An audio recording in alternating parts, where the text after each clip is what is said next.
When I was 12 years old, I fractured my foot playing soccer. I didn't tell my parents when I got home that night because the next day, my dad was taking me to see a movie, a soccer movie. I worried that if I told my parents about the foot, they would take me to see a doctor. I didn't want to see a doctor. I wanted to see the movie. The next morning, my dad goes, "It's nice out. Why don't we walk to the theater?" It was a mile away. As we go, he says, "Why are you limping?" I tell him I have something in my shoe. The movie was spectacular. It told the story of some of soccer's greatest stars, great Brazilian players. I was ecstatic. At the end of the movie, I told my dad about the foot. He took me to see an orthopedic doctor who put my foot in a cast for 3 weeks.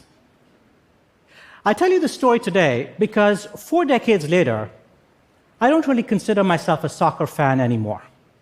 Today, my sports fandom is tuned to another kind of football. Now, my 12-year-old self wouldn't just find this incomprehensible. My 12-year-old self would see this as a betrayal. Now, you might say we all changed from the time we're 12, so let me fast forward a decade. When I was 22, I was a freshly minted electronics engineer in southern India.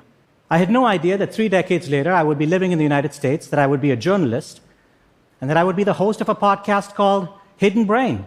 It's a show about human behavior and how to apply psychological science to our lives.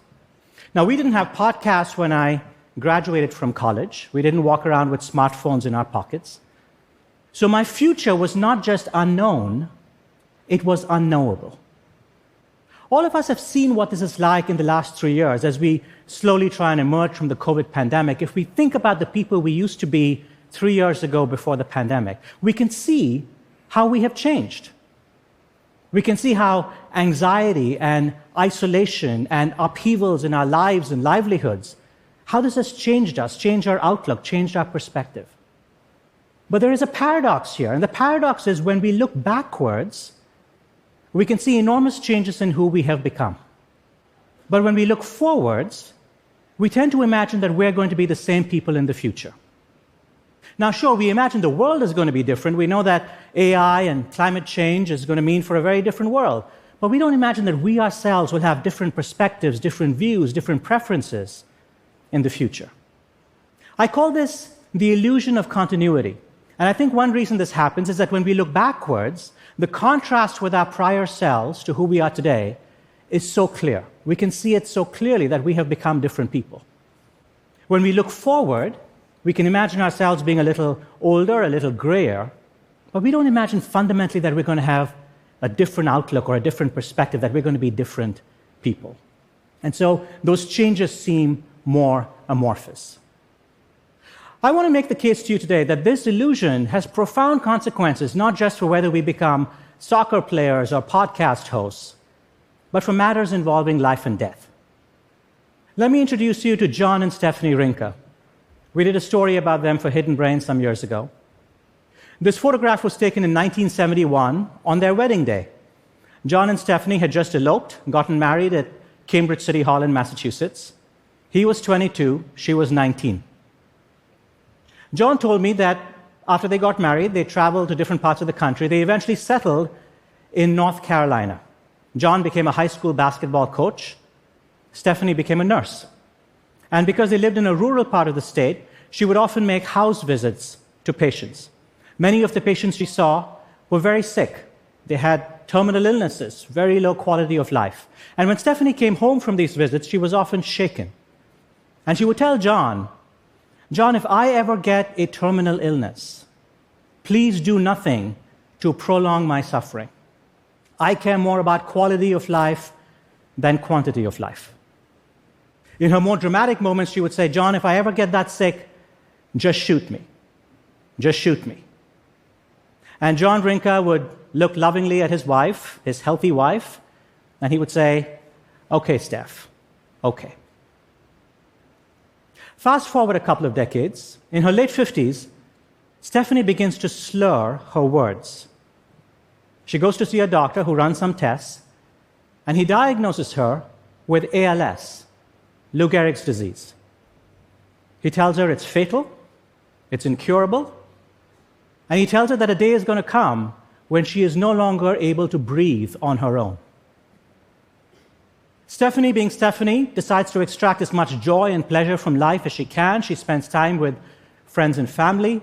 As she gets sicker, she and John spend some time on a beautiful beach that they both love. But there comes a day when Stephanie, in fact, is no longer able to breathe. She's gasping for air, and John takes her to the hospital. And a nurse at the hospital asks Stephanie, "Mrs. Rinka, would you like us to put you on a ventilator?" And Stephanie says yes. John is flabbergasted. They've been having this conversation for 30 years. Surely that's not what Stephanie wants. He doesn't say anything. The next morning he says, "Steph, when the nurse asked you yesterday if you wanted to go on a ventilator and you said yes, is that really what you want?" And Stephanie Rinka said yes. Now, you might argue that if Stephanie had written out an advance directive, if Stephanie had come into the hospital unconscious, if the nurse had asked John, "What is it your wife would want?" John, without hesitation, would have said, "Of course she does not want to go on a ventilator. We should try and figure out a way to keep her as comfortable as possible so that she can die with dignity." But of course, this only solves the legal conundrum. It doesn't solve the ethical problem here. And the ethical problem is that Stephanie, at age 39, as she was healthy, had no real conception of what Stephanie at age 59, with a terminal illness, gasping for air, would really want. For the older Stephanie, her younger self might as well have been a stranger who was trying to make life and death decisions for her.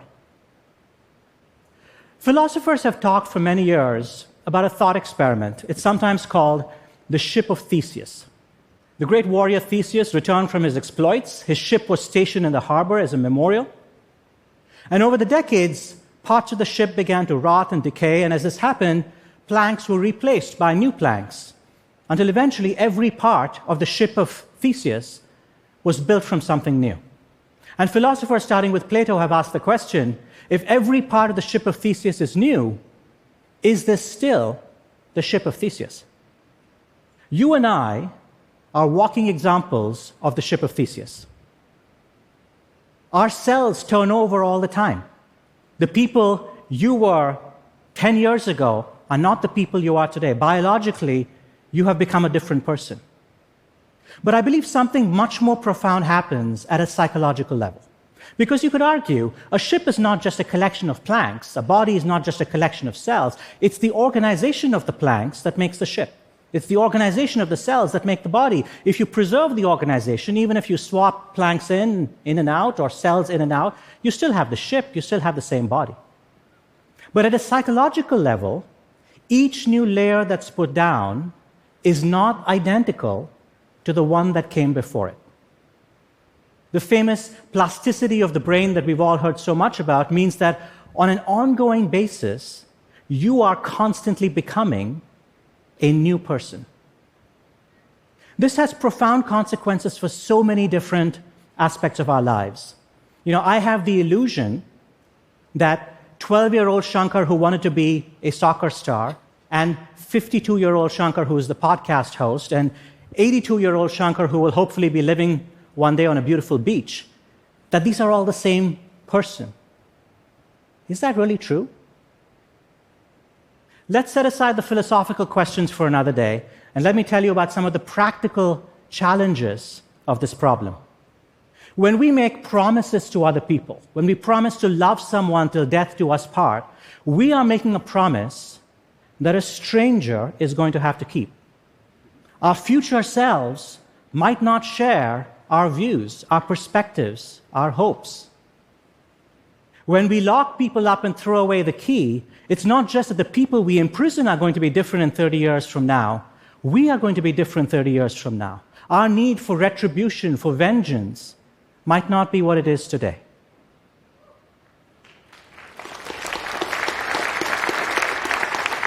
When we pass laws, we often do so with an intent of making a better country, improving our country. But any country that's been around for a few decades has numerous laws in the books that made perfect sense when they were crafted. In fact, they were seen as enlightened when they were crafted, And today they seem antiquated or absurd or even unconscionable. And all of these examples stem from the same problem, which is that we imagine that we represent the end of history, that the future is only going to be more of the same. I have 3 pieces of advice on how to wrestle with this wicked problem. And it is a wicked problem because all of us spend so much of our lives trying to make our future selves happy.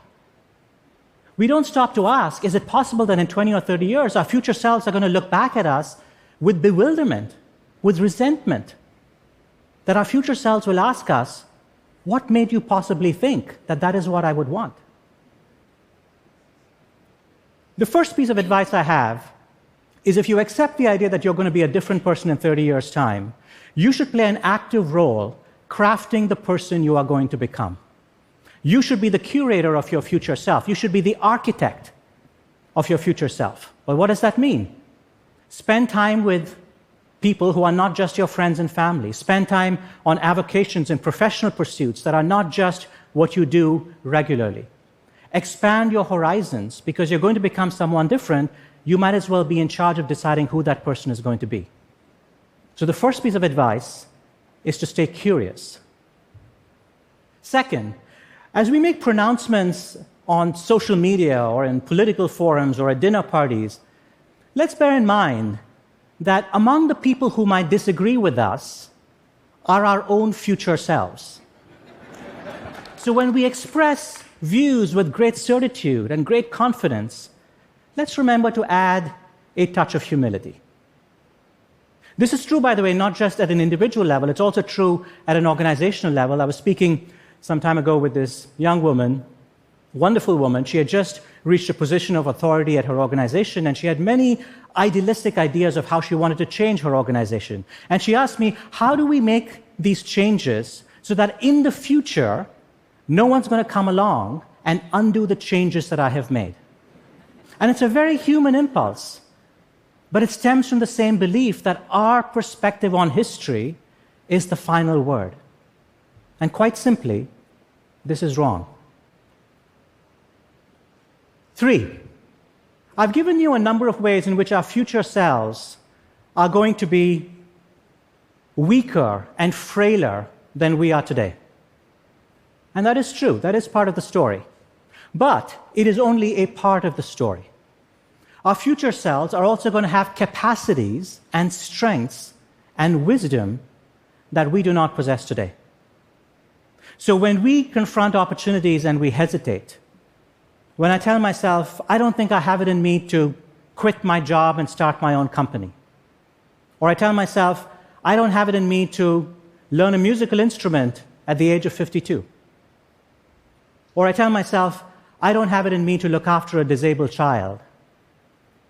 What we really should be saying is, I don't have the capacity to do those things today.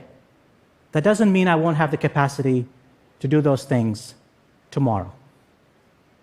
So lesson number 3 is to be brave.